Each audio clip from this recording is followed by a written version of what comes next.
Swimming like a shark in a shrimp tank. Big fish, small pond in the shrimp tank. Welcome back to another episode of the Shrimp Tank. We come to you virtually from Seattle and the great PNW, the Pacific Northwest. If you want to learn how to start, grow, or run a successful business, this right here is the podcast for you, the podcast of record. This is where we say street smarts and book smarts collide. Hello again, everyone. I'm Dan Whedon, and my co-host today is the incomparable Michelle Baumberger.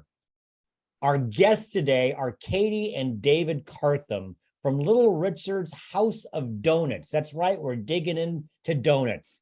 Katie and David have spent their entire careers in education. In fact, they are still in education, but that didn't stop them from entering the world of business ownership when they recently purchased an established donut shop in David's hometown of Westport, Washington, out on the coast. As you'll hear, they are running their retail business remotely from a fairly good distance away. We're going to look forward to hearing more from Katie and David. Both of you, welcome. We'll be with you in just a minute.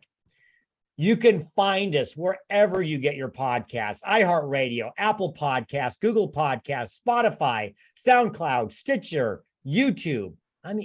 Michelle, I'm now, because of Hannah Smolinski, I'm even on TikTok. We are ubiquitous. We come to you from about a dozen cities, including the mothership in Atlanta, Boston, Boca Raton, Charleston, Knoxville, Dallas. We're all over the place. Now, listen, before we bring on Katie and David, hello, Michelle. Hey, Dan, how are you? I'm doing well. The last time you and I talked, I think you were going on a cruise. So I think welcome back, right? That's right. We got back end of last week, spent a week in Alaska. And if you haven't been, it is spectacular. I saw your pictures on Facebook. They did look great. I've been to Alaska several times, all in the dead of winter. So I think I'm going to have to move it to summer. But you know what I did yesterday, Michelle? I was out at Chambers Bay Golf Course for the United States Golf Association's Women's Amateur, the U.S. Women's Amateur. First time ever I have volunteered for an event like this. And it was pretty cool. And I want to share this with you and with everybody else listening, all the 7.5 listeners. I had two different tours of duty yesterday. The first part in the morning, I was on the fairway. I was like a spotter for somebody. If they hit the ball astray somewhere, I could go flag it so they knew where it was. And of course, these are all really good golfers. They didn't do that. So I was there all by myself, all by my lonesome for about 4 hours, sitting on a chair, watching people go by and occasionally wave and all of that. And I thought, boy, this is somewhat lonely. Now, after lunch, I did a second shift, and this one I was behind the green. And I was with the guy, and his name was Guy. It's kind of funny. Guy was doing the scoring. So the players and the caddies would come off the green. They'd give him the score so he would keep updated scoring, and then they'd thank us. And I got to talk with people. I also got to hold up the big orange stick that basically means everybody don't move and shut up. So I had some power. So I realized, if you didn't already know this, I'm an extrovert. The introverts can all stay on the fairway. I need to talk to people, and I got to have some power. Does that surprise you to hear that, Michelle, after we've known each other all these years? That does not surprise me in the least. I mean, you've been leading this show for so many years, reaching out to entrepreneurs, all over the Puget Sound region, and able to talk to pretty much anyone from my experience. So I'm not surprised. Yeah, I hope I don't get to choose where I go. I hope that tomorrow when I go back, they'll put me behind the green instead of on the grassy knoll. But I want to bring in Katie and David. And the one thing I'll tell you right off the bat, David is also, he's my volunteer assistant golf coach. So we've got some golf together. So I'm going to ask both of you together. I know you well. One of you is more extroverted than the other. So which one's the extrovert? Which one's the introvert? And who has to have the power? That's okay, a good so question. both pointing at each other. That's not good radio. This is a podcast. I want you to remember that. I think we're both pretty equal. I mean, it depends on the situation, I think. One of the good things about our partnership is that we both kind of play to our strengths. And for me, a lot of those strengths are behind the scenes.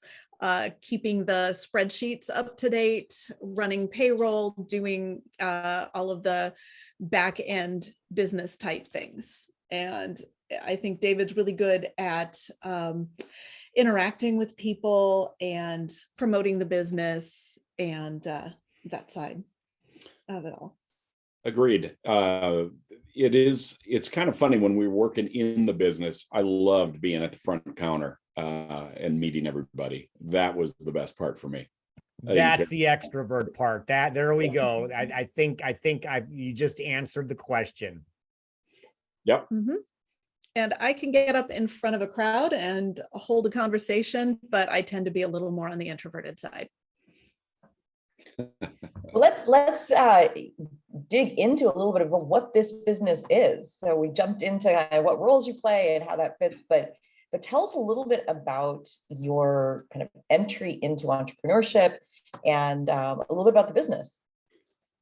Yeah. Well, you know, as Dan stated earlier, I grew up in Westport, and I still remember when Richard opened Little Richard's, and I think it was 1973. And so I'd been going there, you know, most of my teenage years, and I was familiar. I knew Richard.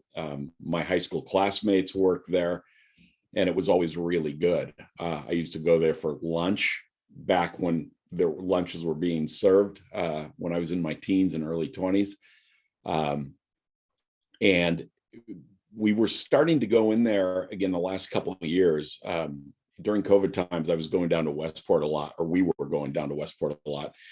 And I got talking to the owner of the donut shop, the current owner, named Darren. And we found out, or my parents found out, that they were wanting to sell. And so it came up, they sold it to us, and we thought, what a great way to keep our connection with Westport, in an established business that has been around for 50 years, almost 50 years. And we did it. And it's a partnership with David's parents. So the four of us together decided to purchase the donut shop and worked with the previous owners to do that transfer over. And I think one of the main reasons that we were really interested in it is because it has such a long history in Westport. And over the past couple of years, the real estate market and the business market in Westport have just kind of exploded. And one of the reasons that I think we wanted to purchase and keep it running was because we wanted to keep it a donut shop.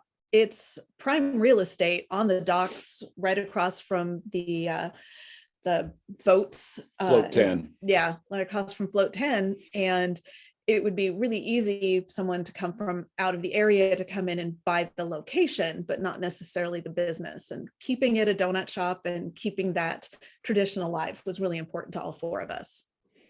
Well, you know, it's interesting. You took one of the questions I was going to ask. This has nothing to do with Little Richard, the entertainer, obviously. the Correct. singer. It was Richard who started it.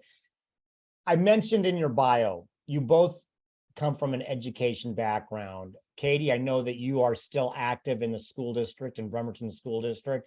David is now fully retired, even though he worked for you for a year, but went through the principalship. So talk to me a little bit about that transition from a lifetime, really, of being in the education field to now taking over as business owners. What's that transition been like? Well, it was, I think when you go into education, you're a lifelong learner anyway. And I mean, we knew virtually nothing about running a donut shop. I mean, we knew nothing. And so part of that was we had to educate ourselves, and we went in and worked with the then owners, and they were very gracious on the way they trained us. But, you know, you mentioned retired. To me, it isn't really retired. It's more of a redirection, a pivot, if you will. You know, I don't think I'm ever going to stop doing something, you know, whether it's volunteering, coaching golf, helping run a business from afar, or even working part-time in the schools again. But it's been a learning experience, that is for sure. I love that mindset of always learning, and entrepreneurship is definitely one of those places where, there's a curveball, pretty regularly, maybe not every day, but certainly regularly. I'm wondering if you could share one of the kind of biggest or most unexpected challenges of stepping into this business, because it sounds like the decision was so obvious to you all to do it, because given the legacy and given your connection to the community and your desire to keep this. But what surprised you once you jumped in? I think one of the things that surprised me was that I think just finding staff, and it's very specific to a bakery, because bakeries have to start making product in the middle of the night. So finding people who are willing or enthusiastic about getting to work at midnight or 1 o'clock in the morning and being alone in a kitchen making donuts all night long, that can be a challenge. But it's really rewarding when you can find someone who's good at it and enjoys that. Again, the introvert side of things. They can come in and get their job done and be out of there before the crowds hit. But I think that's been one of the surprises for me. That was the big surprise, because, you just assume people want to work. And we were lucky that our main cook was a customer before she was our main cook. And so, and our manager was, we just recruited, and we got really lucky in that. But the other thing is, Westport, the climate can shift pretty quickly down there. And occasionally we get these texts at 2 o'clock in the morning saying the power is out because of a windstorm. Or in the case of this morning, hey, there was a bad thunderstorm and it blew out about 11 transformers and power's out on the South Beach. And you end up having to pivot and keep people on watch, so we can get open when the power goes on. But those kind of logistical things can be challenging. We'll speak really quick, because that brings up a good point. People listening or watching this may not know exactly where Westport is. Talk a little bit about where it's located in Washington and what the draw to Westport is. Okay, the way I usually describe it, the first question I usually ask when people ask, I say, do you know where Aberdeen is? If they say yes, drive west on the south side of Grays Harbor. If they say no, I'll say, do you know where Ocean Shores is? And most people say yes. And I tell them it's right across Grays Harbor from Ocean Shores. So it is right on the coast of Washington on the South Peninsula of Grays Harbor County. And so I got to ask, because I heard you say Aberdeen, obviously, any members of Nirvana, any surviving members of Nirvana ever make it into Little Richard's? Not that we know of, but they're welcome anytime. I think if Novoselic ever made it in, because I hear he lives down in Grays River, we would notice, because he's so tall. He's 6'7" or something like that. And the draw to Westport used to be charter fishing, and it still is to some extent, but not as big as it was in the 70s, 80s. But charter fishing is big. Camping, outdoor activities are really big there, and surfing has become really popular, even year round. Well, clamp tides, people come down there to watch when there's a king tide. They'll come down to watch the waves crashing over. And it's got this huge working boat base in there too. I mean, it's pretty amazing place.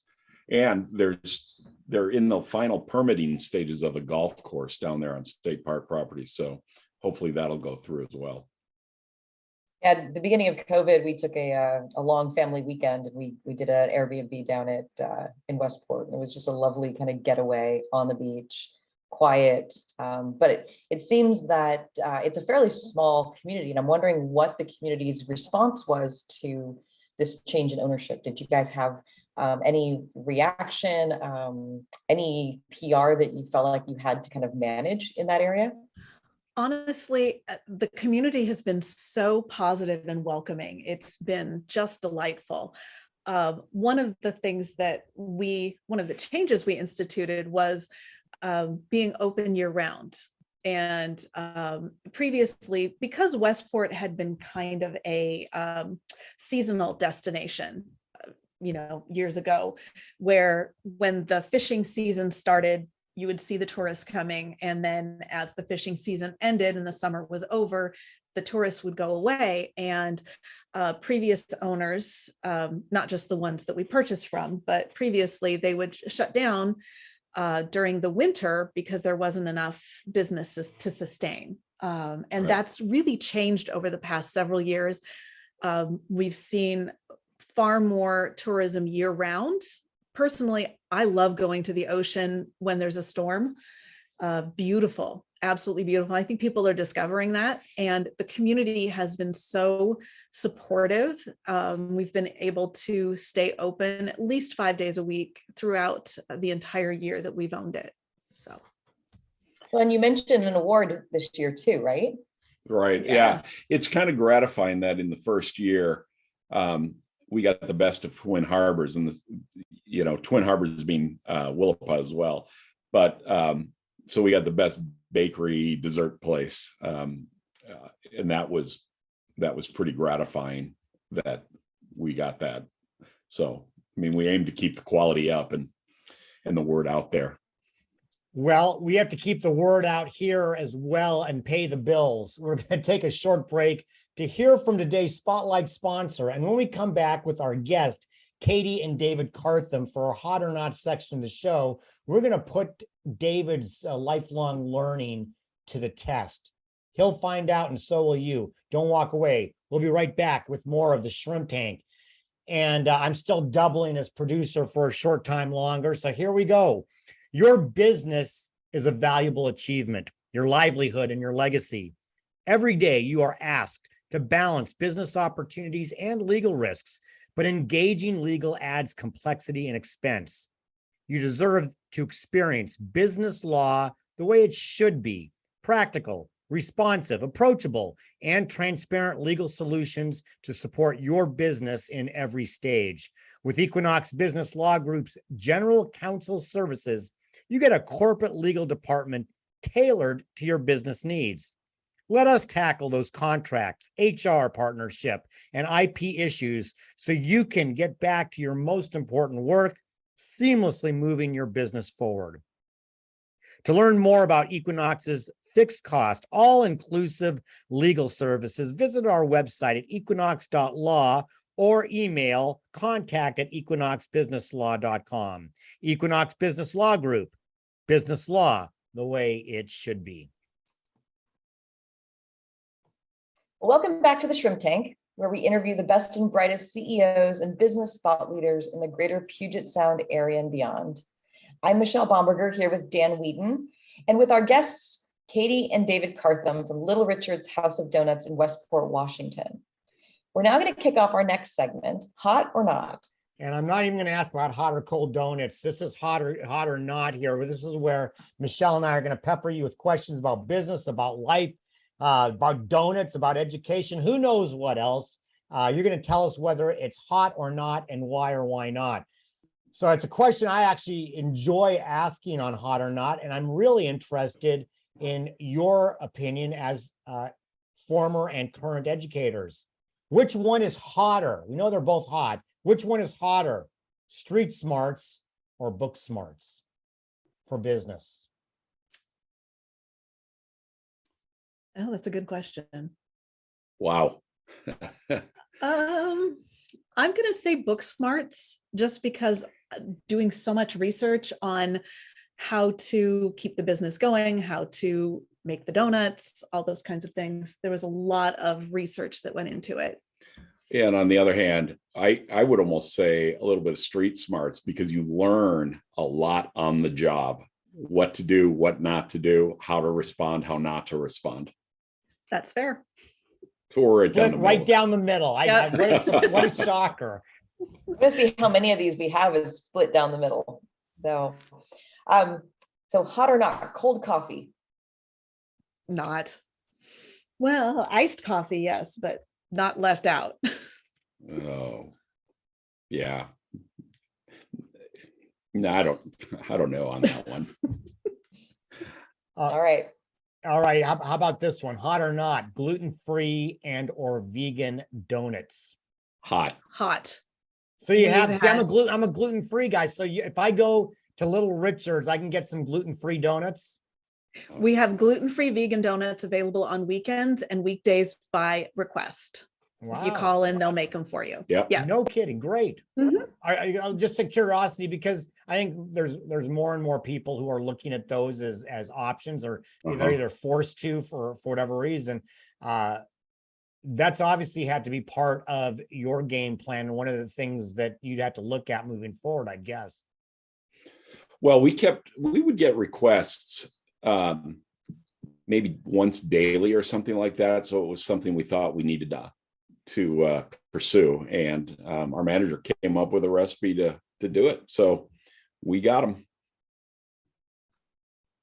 Very hot. Yes. So hot or not, word of mouth marketing. Hot. Hot. Absolutely. How have you used that compared with other tools for business? Well, I think first of all, we had a little bit of advantage because everybody knew about Little Richard's. I mean, it's amazing that the people that we have coming from out of town who say, yeah, we heard about this place and we had to try it, and that kind of thing. And then the locals all know about that. I mean, they all know who owns it now, and that we've placed ads, and I think our response is probably more word of mouth. Absolutely. And social media, whether we post something or other people do. It also helps that David's parents are very well known in the community and really involved in both volunteering and have both worked in the region as well. And they're very well liked and well respected. And that's what we're doing with the business, is we're trying to support the school. I mean, we hire high school artists to come and do our windows. We're going to join the booster club for the high school. We joined the Chamber of Commerce, Greater Grays Harbor. So we're trying to have a presence in the community. mm-hmm. So, that brings me to a thought. And again, people may not exactly know, but you're about a 6-hour drive away. I think if my map. No, from our house. Oh, no, what is that? 6 is wrong. That's wrong. What is it? About 3 hours? 2.5. 2.5. Okay.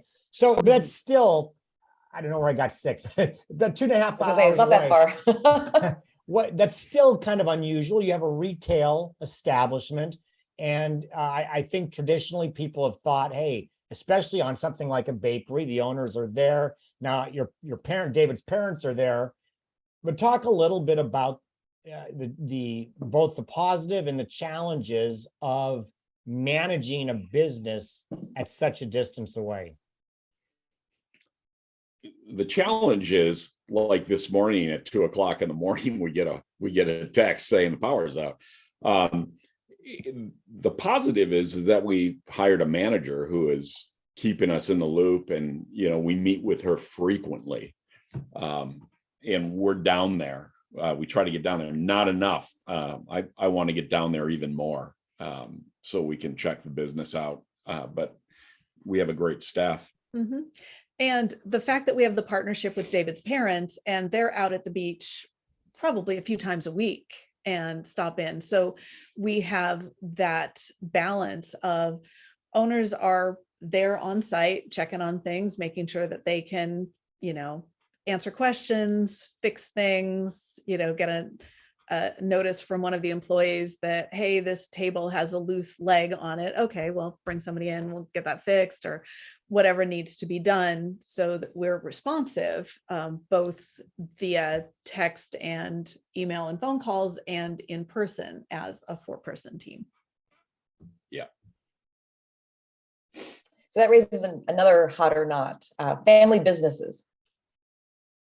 I think hot. Down there, hot. Yeah, absolutely. And it's been a great experience for us, both as a couple and with David's parents, learning each other's strengths and how we can all kind of work together to make it successful.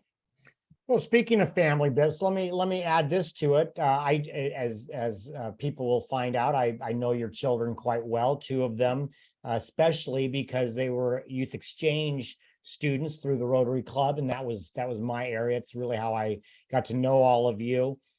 Do you see it? And I'm going to put, I guess, if they're listening now they'll find out. Do you see a situation where any or all of them would actively become involved, whether they're down there or not, in being in running the family business at some point? Well, it's funny you say that. Chris has actually worked there. Both summers, and would And Chris work is your more. son. Yes, our Yes. son. He would work more if we lived closer, and he is joked about taking over the business. So he's very involved in asking how things are going. And So you just bought the business, and now you're all there's a hostile takeover within the family. It sounds like it's already happening. maybe down the road, he's just finished his freshman year of college, so Yeah, has a little time. And he's so into golf right now that I don't Yeah. think he has the time. But our kids are really interested and excited about it. Our oldest is vegan, and so she's been kind of asking frequently, hey, is the vegan donut ready yet? And went and tried it out and gave some tips to our manager and baker to make it even better. So they all are pretty invested in seeing it be successful, especially for the community.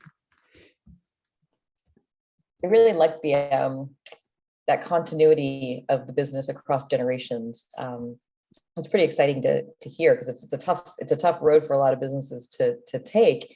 And you mentioned the balancing or learning from each other and what your roles are. I'm wondering if you can share a little bit about that experience. The last podcast that I did for the Shrimp Tank, we had another partnership, and they shared a bit about what made their partnership work. And I'm curious about the four of you, how you have kind of forged those relationships and defined those roles in the business. Well, I think it's still evolving a bit. And, my parents have done they've owned businesses in the past, and they're really involved in the real estate market down there. And my dad is such a straight up guy that, he just puts a lot of trust in us, and that's reciprocated. And it's a good family dynamic. And we kind of play to our strengths too. So David's dad, Harry, knows everybody knows him, and he kind of handles the improvements, the external of the business. If it needs to be painted, if we need to have something cleaned, installing a shed to keep some of our materials outside of the business, installing electricity on the outside so we can have lights, things like that. We take care of the inside part.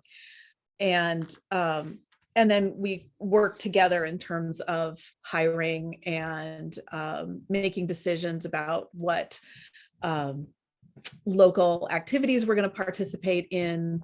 I tend to lean towards the computer-based side of things, which is also one of my responsibilities in my education job, is technology integration. So I'm running reports and keeping up our records and doing the ordering and things like that, and handling the social media. And so by being able to build on our own strengths and let people take the reins where their strengths are, I think has really been what has made this a successful partnership. Well, what makes us a successful show is we have to take donut breaks every once in a while. And we're going to take that second donut break to hear from our sponsors. And when we come back with our guests, Katie and David Cartham, for our famous Plead the Fifth section of the show, we're going to find out a little bit more about each of them through their own eyes. Don't walk away. We'll be right back with more of the Shrimp Tank. And this is me again, Plead the Fifth is brought to you by our corporate sponsors, Ideal Life 360, Cornerstone Financial, First Underwriters Insurance, the Kitsap Sun Newspaper Group, BC Fitness Studio, and Upstart Group. Please visit our website at www.shrimptankpodcast.com/Seattle to learn more about these terrific companies. Now back to the show. And welcome back to the Shrimp Tank, where we interview the best and brightest CEOs and business thought leaders in the greater Puget Sound area and beyond. I'm Michelle Bomberger here with Dan Whedon and our guests, Katie and David Cartham from Little Richard's House of Donuts in Westport, Washington. We're going to kick off Plead the Fifth next. Dan, what do you got? Well, it's funny that it seems like everybody's pleading the fifth nowadays. Plead the Fifth has come up more, I think, in the last 3 months than ever before. So you guys probably know, if I ask you a question that you just don't want to answer, you can plead the fifth. But here you can only plead the fifth once, and then you got to answer everything. At the end, you win absolutely nothing. Let's hope you have some fun. So here's what I really like doing with partnerships, and yours is both a professional and a personal partnership. I'm going to start with you, David. I mean, you're both going to get the same question, so Katie gets to think about this. David, what would Katie say is the one area that you can most improve on? Oh, patience. Patience. Okay. Katie, same question. What's the one area that David would say you could improve on? Decision making and not dithering. Very good. Very good. So, go ahead. Other than that, dead air. So another Plead the Fifth. What would you say has been the most impactful tool that you found in going into business as a second career? Well, I think open-mindedness, if you can consider that a tool, because in that willingness, open-mindedness and the willingness to take a risk, because really you don't know how it's going to go. So I think those two for me. And I think if we're looking at an actual tool, Excel spreadsheets. I had a feeling you might say that. Excel is magic in business. Yes. I know you both are lifelong learners. You probably have read a few books in your day. I'll ask each of you. And Katie, let's start with you. What's the best book? And it doesn't matter to me the genre. What's the best book that you've read, maybe even recently, and why?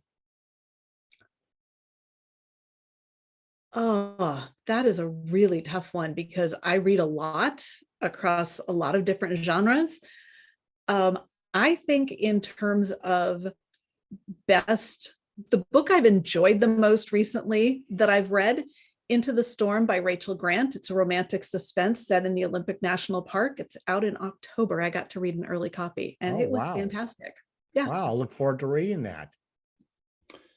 I read a lot of history and biography, and then I get tired of it, and then I have to go and read a novel. And I just finished Stephen King's It, which I really liked. But probably the most impactful one that I've recently read was probably that biography called Grant, about Ulysses S. Grant. I've read that one. Because it changed my mind about Ulysses S. Grant.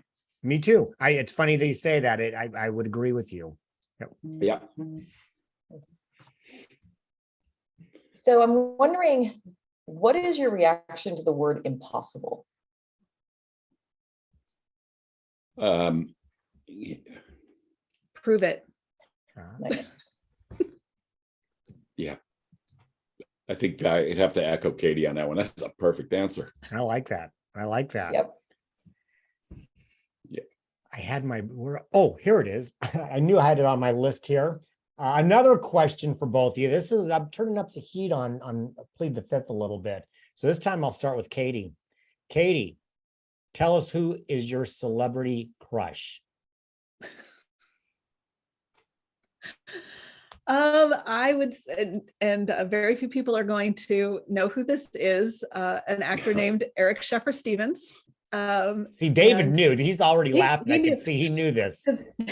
We've actually met with him, had a beer in New York City many years ago. And who is he? I don't know the name. He's an actor who's been in film and theater and TV. And I had, years ago, I had done some interviews with actors, and I had a blog that I would do interviews. He was one of the people I interviewed, and really enjoyed getting to know him. And so we met up when we were in New York. You had a date with him and you brought David along. I like that. Yeah. So David, same question, celebrity crush. I'm gonna let Katie answer that. She knows. Jane Seymour? Yep. Have you had lunch with Jane Seymour? No, we That haven't hasn't yet. happened. Yeah. Yeah, she knew that. He could have answered for me too. Yep. No secrets there, right? Yeah. Right. I'm wondering if you can share who in your life has been most influential in your, personal or career development. You want me to go first? Yeah, go ahead. My parents. Especially in the world of education, watching my mom when she was a special ed teacher and a principal, it was amazing. And then all the people who come into the donut store who know her, and it's more like, yeah, well, we really love your mom. And then I can even pinpoint the moment when I thought I needed to base what I did as an administrator off what my dad did, watching an interaction with a kid who was pretty difficult to deal with, and just watched how he did that. And I thought, right on, that's the way to do it.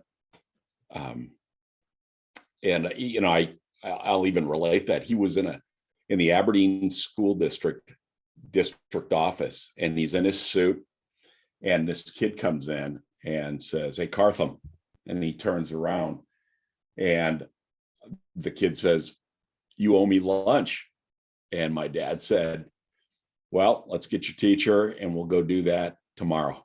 And it was just right there. And there was no "call me Mr. Cartham" or anything like that. It was just connect with that kid. I just remember it like it was yesterday. It was probably 35 years ago, maybe. And I'm going to say my parents as well. And particularly my mom, who passed away several years ago. And she was, by all accounts, a pretty amazing woman. And I try to live up to that standard every day. What an amazing story. And thank you for sharing those relationships you have. I mean, such a huge sort of family connection in everything you're doing. And it's so special to hear that. And I appreciate you all sharing that with us. As we wrap up, I want to say thank you for being guests here on the Shrimp Tank. For our listeners who want to get in touch with you or with Little Richards, how would they get more information? We are active on Instagram and Facebook. We can be found as Little Richard's House of Donuts for both. We are also on, no, I think that's pretty much our social media footprint right now, are those two, and try to keep active with those several times a week so that there's some engagement there. And then physically speaking, if you want to come try one of our fantastic award-winning donuts, 2557 West Haven Drive, Westport. And it's kind of a red, white, and blue building, but it's come on in, try it. Maple bars. Yeah, if you've been to Westport, there's basically one main street right on the docks at the center of town, and that is where we're located, right across from the docks. And we're open 7 to 2 or 3 on Saturdays and Sundays throughout the summer. the next time I'm down there, I will make sure I check it out. Yeah, let us know what you think. Yeah, for all of our listeners, if you find yourself down in Westport, Washington, definitely check out the best donuts in the area. And make sure you check out all the replays at shrimptankpodcast.com/Seattle, or wherever you get your podcasts, from iHeartRadio, Google, Stitcher, SoundCloud, and follow us on our show's social media pages on YouTube, Facebook, and Instagram. Well, David and Katie, thank you so much. Barb and I are going to have to take a trip to Westport on a weekend, and I will call ahead for the gluten-free donuts. I'm looking forward to that. Michelle, as always, thank you very much. I know you switched dates with Linda, and I appreciate that. So it'll be probably about a month and a half before I see you again. So have a great rest of the summer. Everyone, we come to you live every Wednesday right here on this Facebook page if you're watching. So do, as Michelle said, like us wherever you get go like us on Facebook, and then get us on your podcast, whichever one you like the best, rate us, all of that fun stuff. Our next show will be Wednesday, August 17th. Our guest will be Greg Giuliano. My co-host for that week will be Phil Simchich. So in the meantime, be safe, be well, be prosperous, and eat a couple donuts from Little Richard's House of Donuts. Because until next week, the shrimp is back in the tank. So long. I've been feeling like a shark in a shrimp tank. Big fish, small pond, and the shrimp.